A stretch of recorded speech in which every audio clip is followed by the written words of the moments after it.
आप देख रहे हैं भूतिया विला।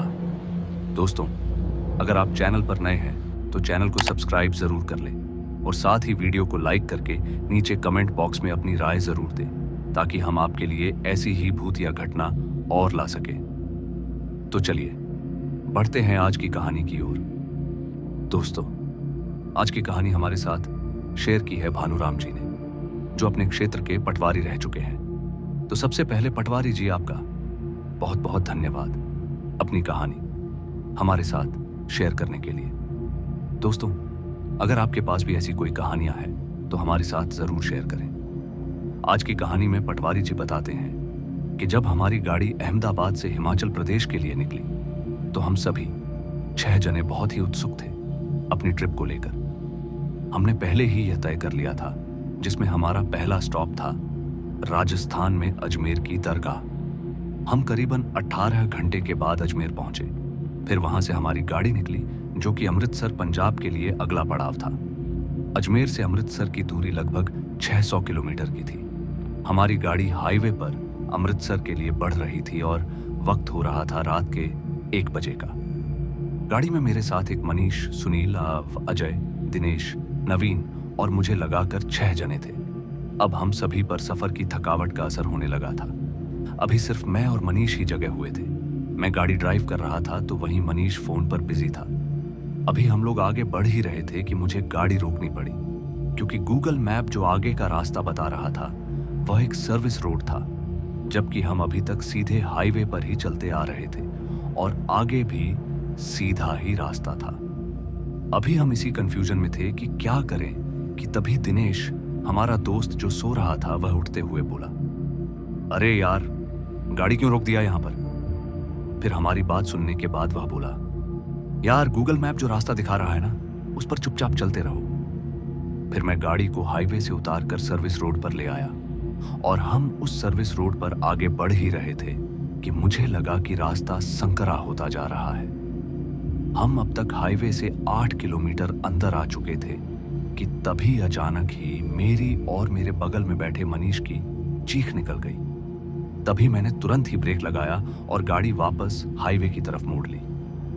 हमारी चीख सुनकर हमारे बाकी के दोस्त भी उठ गए और वह सारे हम दोनों से हमारे चीखने और ऐसे घबराने की वजह पूछ रहे थे। मगर मैं अभी गाड़ी को वहां से निकालने में लगा था और जल्द ही हम वापस हाईवे पर पहुंचे, जहां गाड़ी मोड़ते वक्त मेरा बैलेंस बिगड़ गया और जैसे ही हमारी गाड़ी स्पीड ब्रेकर के ऊपर से गुजरी तो गाड़ी का बैलेंस बिगड़ गया और गाड़ी एक पत्थर से टकरा गई, जिससे मुझे ऐसा लगा कि टायर फट गया है। मगर मैंने फिर भी गाड़ी नहीं रोकी और मेरे दोस्त अब मेरे ऊपर चीखने चिल्लाने लगे थे, मगर मेरे पास उन्हें कुछ भी समझाने का वक्त नहीं था। मैं तो बस पीछे पड़ी हुई मुसीबत से पीछा छुड़ाना चाहता था। फिर काफी आगे जाने के बाद एक होटल टाइप का कुछ दिखा, जहां 2 ट्रक खड़े थे।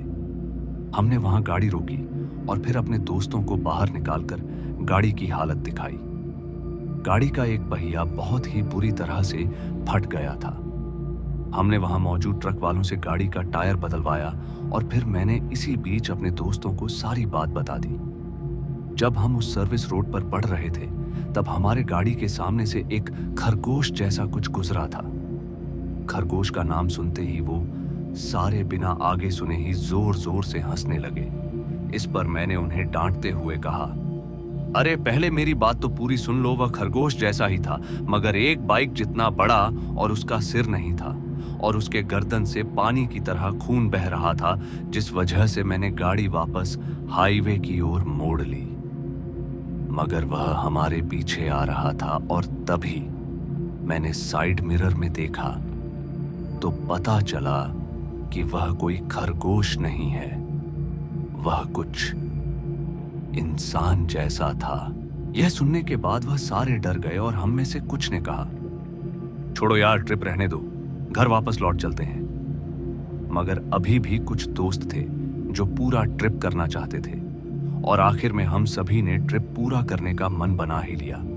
मगर अब हमने यह फैसला किया कि रात में ड्राइव करने की बजाय किसी होटल में रुकेंगे।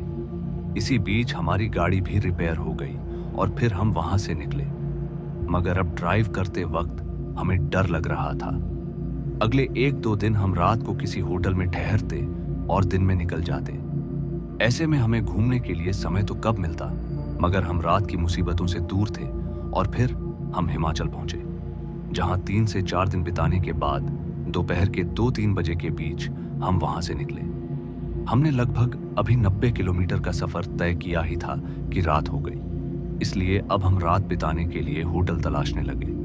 हमें वहां रास्ता बहुत ही जाम वाला मिला था, जिस वजह से बहुत टाइम बर्बाद हो रहा था। आखिर बहुत देर तलाशने के बाद भी हमें अब तक कोई होटल नजर नहीं आया था।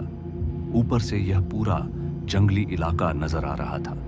अब हम आगे बढ़ते बढ़ते काफी अंदर आ चुके थे, जहां हमें एक टनल नजर आई। हमें लगा कि शायद टनल के उस पार कोई होटल मिल जाएगा। यह सोचकर हम टनल में घुसे। हम सभी कुछ अंदर ही गए थे कि हमें जोर की चीख सुनाई देने लगी। वह चीज ऐसी थी मानो कोई किसी औरत को बहुत बुरी तरह से पीट रहा हो। उस औरत की चीख इतनी तेज थी कि हमारे कानों में दर्द होने लगा था, मगर टनल के अंदर कोई भी नजर नहीं आ रहा था। मैंने गाड़ी की स्पीड बढ़ाते हुए टनल से जल्दी निकलने की सोची, और जैसे ही मैंने टनल को पार किया तो एक बूढ़ी औरत सड़क के बीचों बीच खड़ी नजर आई, जो हमें रुकने के लिए इशारा कर रही थी। मगर हम बिना गाड़ी रोके उसके साइड से निकल गए। हमारे क्रॉस करते ही वह बूढ़ी सी दिखने वाली औरत बहुत तेज चिल्लाई। उसकी चीख से हम सभी के कानों से खून बहने लगा, और जब एक बार पीछे पलटकर देखा तो हमने पाया कि वह बूढ़ी औरत तो वहीं टनल के पास खड़ी है, मगर उसका एक हाथ इतना लंबा हो गया था कि वह ठीक हमारी गाड़ी के पीछे पीछे आ रहा था। मैंने गाड़ी की स्पीड फुल कर दी और भगवान का नाम लेते हुए वहां से जैसे तैसे करके हम निकल गए। उसके बाद हम एक होटल में रुके, जहां मेरी तबीयत बहुत ही ज्यादा बिगड़ गई। फिर हम यहां से जैसे तैसे करके अगले 1-2 दिनों में घर पहुंच गए, और कैसे भी करके हमारी जान बच गई। तो दोस्तों, आज की इस कहानी में बस इतना ही, और मैं आपका दोस्त जल्द मिलूंगा एक ऐसी ही और डरावनी कहानी के साथ। धन्यवाद।